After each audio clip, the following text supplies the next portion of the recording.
Mais rien du tout.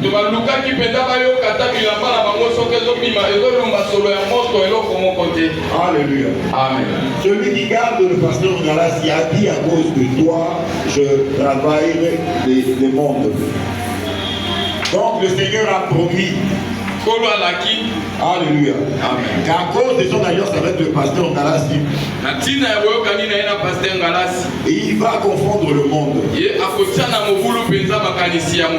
Alléluia. Amen. L'Éternel peut changer tout ce que le monde peut faire.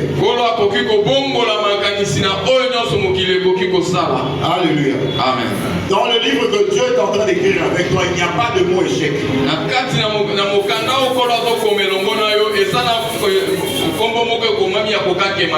Bien-aimé, tu n'es pas appelé à subir en cette année de triomphe, mais tu es appelé à triompher.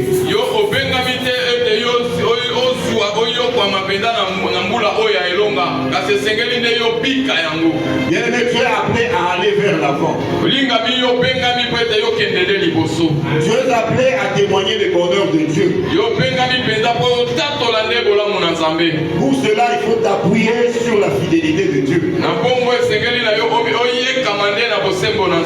Bien-aimé, le Dieu que nous prions est le même hier, aujourd'hui et éternellement. Ce Dieu-là ne change pas. Tout peut changer dans ce monde, bien-aimé. Celui qui ne change pas, c'est le Dieu que nous prions. Bien-aimé, même si tous laissent croire que tu iras en enfer, quand tu lis la Bible, tu vois qu'en tout cas le schéma que tu as, tu vas tout droit en enfer.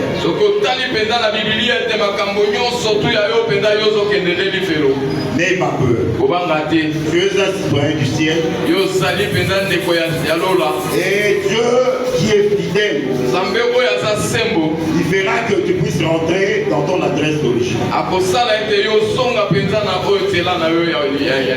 Mais ce que nous pouvons retenir ce matin, bien aimé, c'est que la fidélité de Dieu n'exclut pas la peur.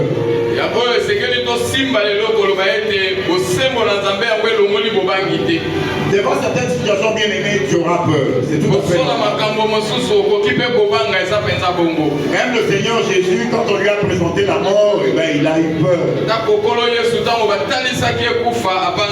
Il s'est mis à prier pour que sa volonté, que la volonté de Père soit un peu transformée. Alléluia. Mais si tu as la foi, tu auras la décision d'avancer malgré les difficultés. Même si humainement parlant, la peur intervient dans ton corps, eh bien, tu pourras y avancer. Parce que tu as la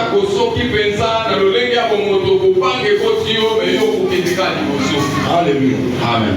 Et le monde va commencer à te poser des questions comme c'est plus le cas pour Jésus. Quand Jean-Baptiste était arrêté, il a envoyé des missionnaires pour poser la question au Seigneur Jésus-Christ.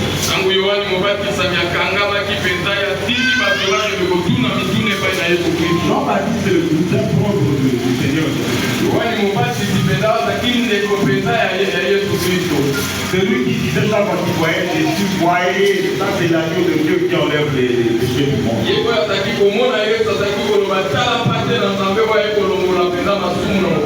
Je ne suis pas dit que vous pouvez le pouvoir de ces sandales.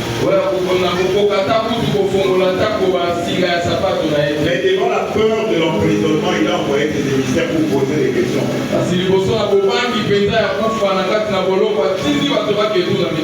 On va poser ces mêmes questions pour toi. Est-ce que c'est vraiment lui ou il faut encore attendre le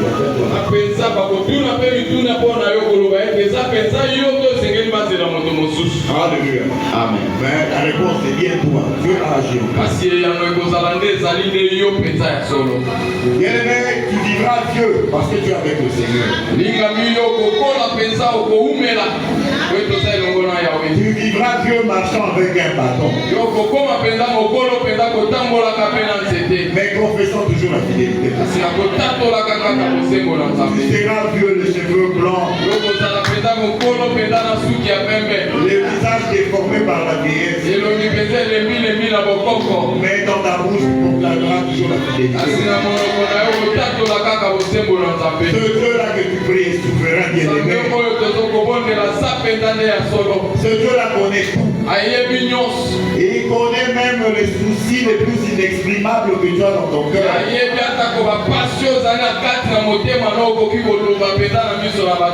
Alléluia. Amen. Le Seigneur connaît ce qui te tracasse. Que tu n'oses même pas dire à ton conjoint. Alléluia. Amen. Et lorsque papa était malade, maman Françoise a fait une prière. Que à la sortie de cet hôpital, Seigneur, je voudrais que tu sois connu.